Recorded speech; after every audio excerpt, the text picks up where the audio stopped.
Hello, friends. Welcome to the Particularly Peculiar podcast. Today is a great day because today joining me is first, my husband, second, producer of this podcast.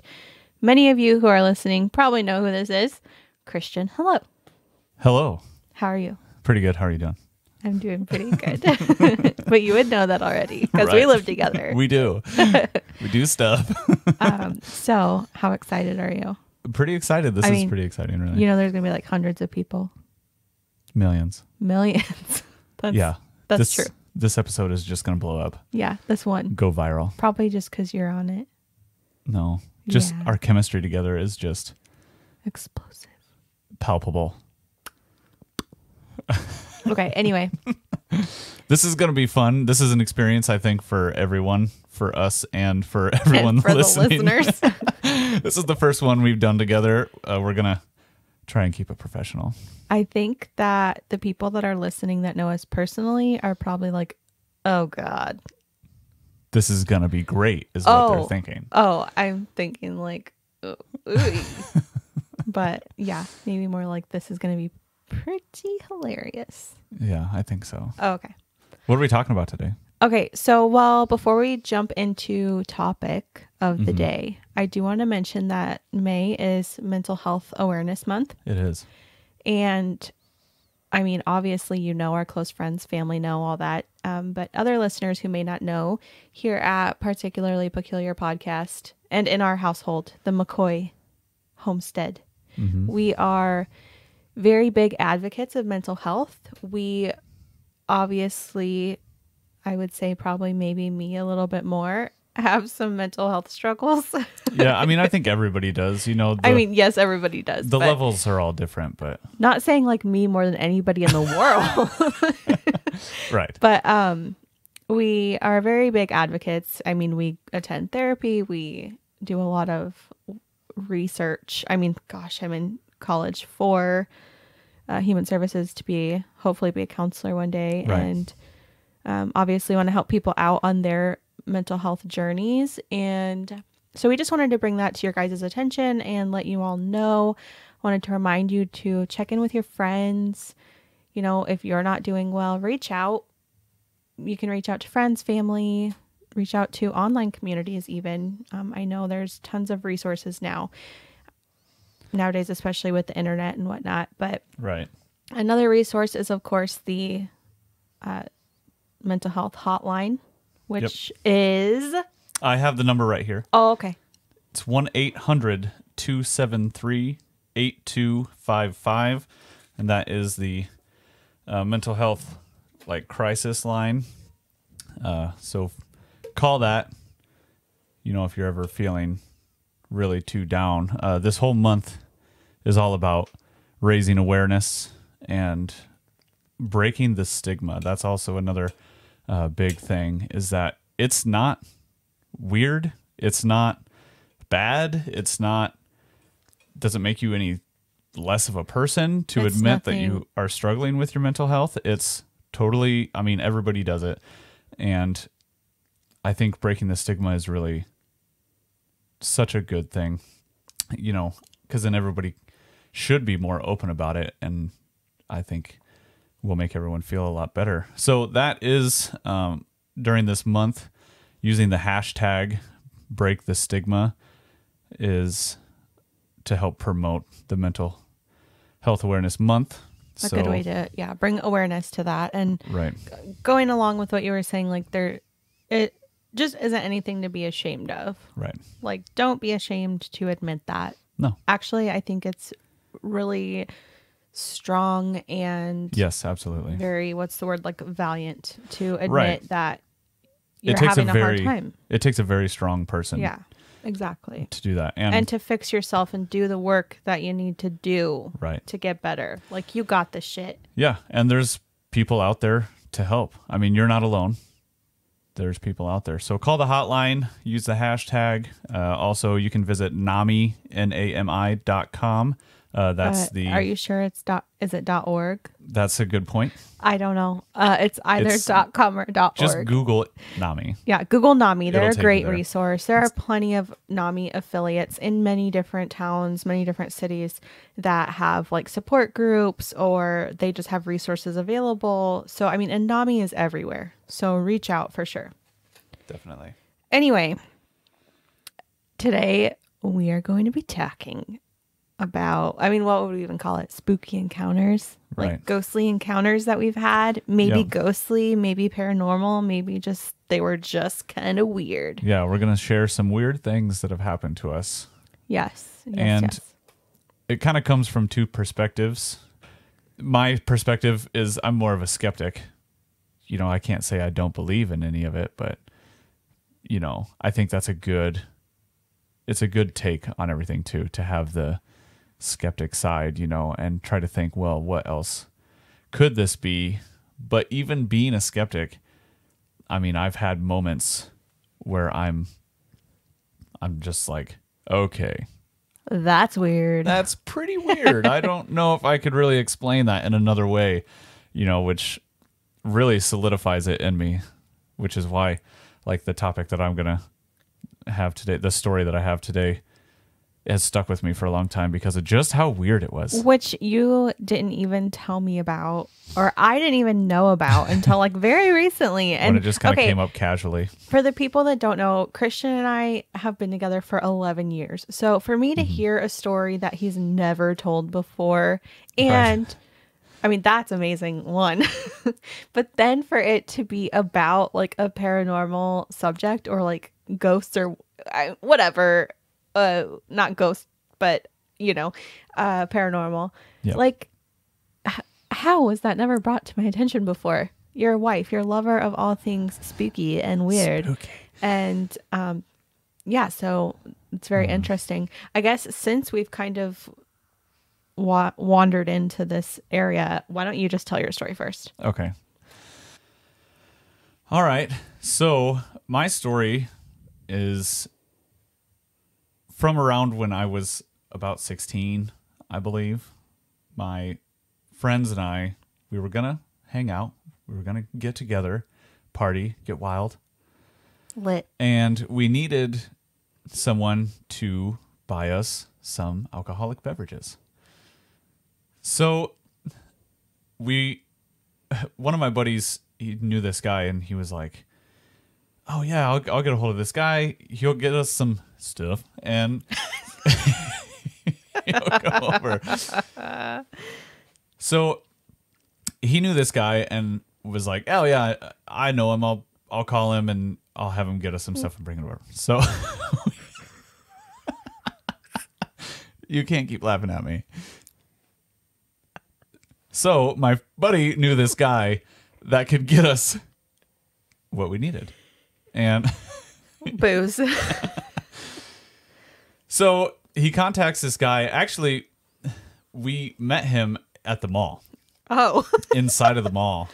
And we gave him our money, all of our hard-earned dollars from being teenagers.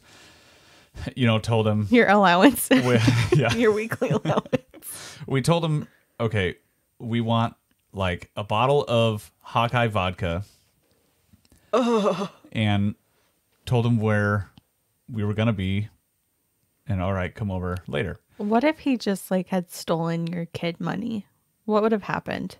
We would have had Then you would have less had no money and no booze. Yeah. How sad. I know. Good thing he was a stand-up citizen. Yeah, good thing he was a good guy doing the right thing. Yeah. So we were hanging out at my place and he came over later.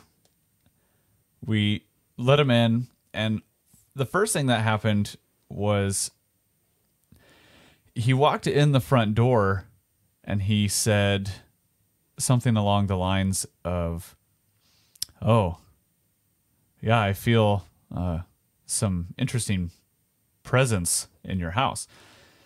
And I was just like, oh, okay, you know. Yeah, cool, dude. I was like, all right, thanks.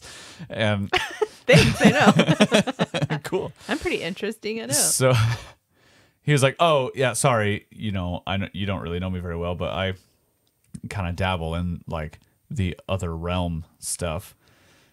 And I was still like, oh, cool, great. And he started to talk about, well, there was a couple entities in this house that he was feeling. And we were doing a good job because he pointed on the wall. There was a crucifix hanging on the wall. I come from a Catholic family. And I was getting pretty interested at this point. I was like, okay, what is he talking about? And he said, well, there's one entity down in the basement. It's a younger female entity. And I was like, first of all, okay. Ew. He's like, oh, she's she's pretty good, like positive, kind of thing, like nothing bad. And can't really like connect with her too much, but I can tell that it's down there. And I'm like, okay, all right. This is interesting. He says, but there's another one, and it's a male, an older gentleman, and he's up there, and he points towards the ceiling, towards my second floor of the house. And he's like, he passed away up there. Didn't he say like... Well, yeah. So where he was pointing was the bathroom, which to my knowledge, before I even met this guy, I knew that there had been an older gentleman, several owners previous to us owning the house, that had passed away in the bathroom. So when he said that, I got like kind of goosebumps, I was like, I'm getting goosebumps. Oh my gosh, that is pretty interesting. I keep saying it's interesting. I know. That's fucking scary, bro. So I was just like, oh my God, like, who is this guy? What is going on? And so he starts going on about, well, so, it's kind of something that I do is I can open these portals to other realms, and we can, try and eliminate these entities in your house and stuff. And by this point, I'm already okay, you didn't tell me this part. That's enough, Yeah. And he's like, oh, it's just, no big deal. And you'd be like, go open some portals in your own house, yeah, not keep my the portals house. away from here, please. Jeez. So it was really one of my first experiences with that, having that guy. I mean, just talking to him, and he's just like, no big deal. Like, this is just who I am and what I do. Yeah. And I was not ready for that at all. See, I'm so jealous because, and I think this probably happens to people that maybe, not that you're not a believer, but like just being a little more skeptical. I think that things like that come to you as a way to be like, hey, there is this other thing. There's this other side. Right. Because like for me, I've never had an experience like that. And I wanted that so bad Right. my whole life. Like, how cool. I don't care if you tell me there's a dead guy in my bathroom. Right. I mean, I do care. Well, not a dead guy. Yeah, not a dead, just a dead guy would be in my bathroom. But an entity of the man who had previously passed away in my bathroom. I mean, that'd be a little scary, but it'd be cool. Yeah, so that's my story. I mean, and I've never forgotten it. Well, I guess, it kind of comes and goes, but when I think about it, I'm like, oh yeah, that was pretty crazy. You think about it and you're like, oh shit, that happened. That happened. Yeah. Well, you lucky ass. Pretty cool. Yeah, that is cool. Cool. Well, thank you for sharing that. What do you think you learned from that experience? Don't let strange men buy you booze. Oh, damn. Well, because they will come in and tell you there's ghosts in your house. Then we should let a strange guy buy me some booze. Open portals. Wow. Okay. Yeah. Well, I wish I had like a cool my first experience with the paranormal. My very first experience with the paranormal was that I remember. There could have been before this. I don't know. But when I was like 2 or 3, we lived in a house, a duplex. And in the attic, there was like this big hole in the attic. And maybe there wasn't a big hole. Maybe I was little, so I just like think it was like it was a small hole, but my little mind thought it was like huge, massive, a gaping hole in our attic. But my brother Logan, obviously to you, Christian, would say that there was a man in there and his name was Cigar. And I don't know if this guy was if this ghost, this entity, whatever it may be, who lived in our attic hole. Right. If he like smoked a cigar or smelled like cigars or what, but that was the ghost name, Cigar. Interesting. And that's it. That was my first experience with the paranormal. And we'd like talk about him, like, oh, what's Cigar up to? Yeah, because you guys have always, I mean, been open to that stuff and just, accept it. I don't know. I mean, I guess it happens. I don't know about Logan, but I have. And I like to think that we've had more paranormal experiences growing up as well. But I guess I can't say anything that's like actually like I remember like that was like, whoa, that's crazy. Except this story that I'm going to tell we shared together. Yep. So Christian and I, before we had babies or anything, we were partiers. We were little party kids. And we got home very late at night. I want to say it had to have been like 2, 3, 4 in the morning. Like it was not a normal. Well, that was pretty normal for us. Well, yeah, I mean, it's not a normal like strolling around town time at all. So, and we lived kind of like on the edge of town a little bit. We had a very big backyard, like very quiet streets at night. So anyway, we pull in the driveway and we turn off the car and we're just sitting there chatting. Like we got home and we're just talking about the night, whatever, probably laughing, maybe fighting. I don't know. one of the two. And I can't remember which way this happened. I don't remember if you saw it first or if I did. I saw like a figure, like a white figure in the passenger side mirror. So I saw this thing pass through the passenger side mirror, and then I turn and look out of the back windshield, and I see it's like an old lady in a white nightgown, no shoes, and I'm pretty sure she had like her white hair up in a little top bun. And so I watched her walk into the back windshield. I watched her walk across the back windshield, like in our street, but I watched her through the back windshield. Christian saw her in the rearview mirror. Yep. And he watched her walk.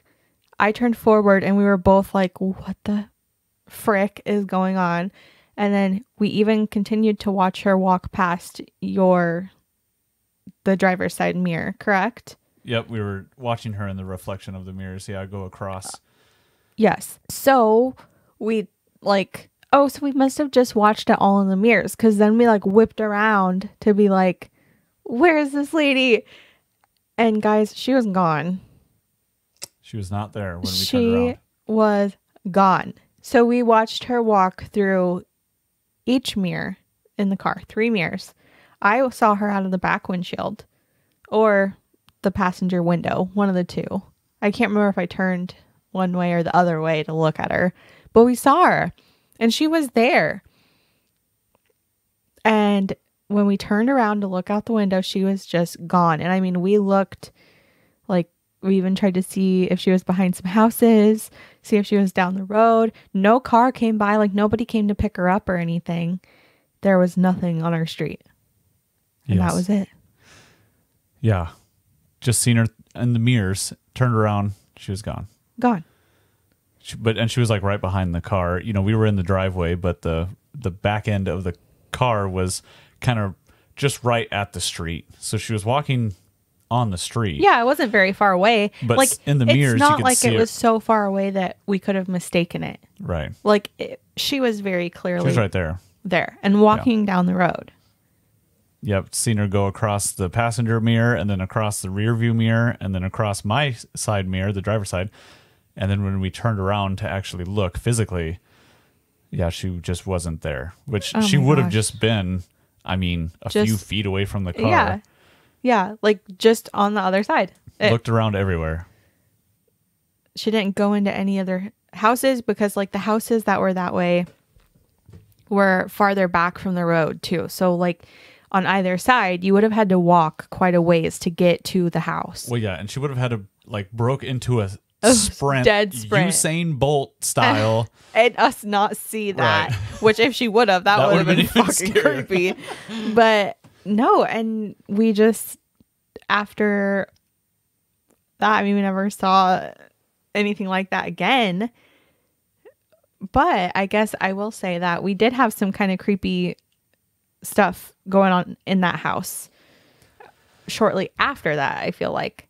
And I don't know if it was the house. Within the same time. Yeah, it was all, well, because we only lived there for a couple years together. Mm-hmm. So this stuff did happen all, like, it must have been within the same year, which I feel like is a lot of experiences to have within a year. Yeah. You know?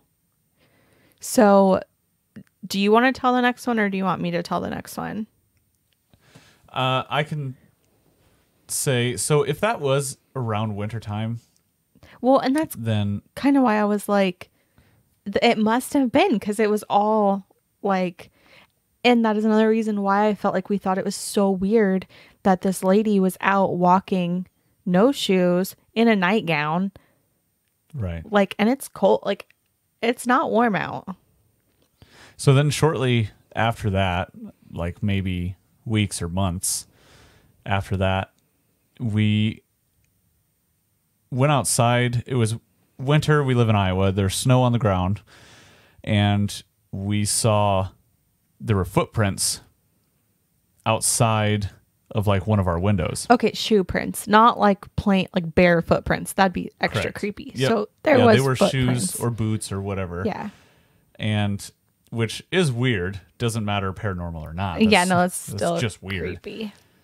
So I went outside to look to see if I could follow them. And they were next to one of the windows. Our bedroom window. To be exact. And then I followed them. They went around the back of the house by our back basement door. So the way that our house was, you would go out the back door and then turn around and go through another door to get down to the basement. Like a cellar. It was like separate. It was still underneath the house. But at the time, eventually we had like a door built, like an awning built to go down to the basement. But at the time we didn't have that, did we? It was just like down into the cellar. Right. Stairs. It was just stairs that just went down from outside. Yeah. So after I saw the footprints, a few days later, my brother had been down in the basement and he came back up and he was like, dude, come check this out.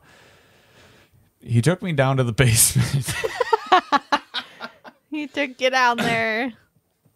He took me down to the basement and there was a hammer, the claw end of a hammer wedged into a wooden beam, like a support beam of our house. In the basement. Yeah, and it was not our hammer. Truthfully, we probably didn't even own a hammer. Truth is, we probably didn't own a hammer at that time. Right, any of us, because we were like teenagers, early 20s. We were not fixing stuff. We did not do any sort of housework or maintenance. So there was a hammer clawed into the support beam, which is weird. That's scary. Especially like, obviously we just saw this creepy ass old lady and we saw her. Then we saw her, then we didn't see her. She disappeared. There's footprints looking like at our window, our bedroom window. And like, it was right by our house, like by our window. So it's not, it was close. Then possibly they went down to our basement and then put a hammer on our support beam And didn't just set it there. No. They didn't. The claw end. And it's not like they thought they were just returning our hammer right. nicely.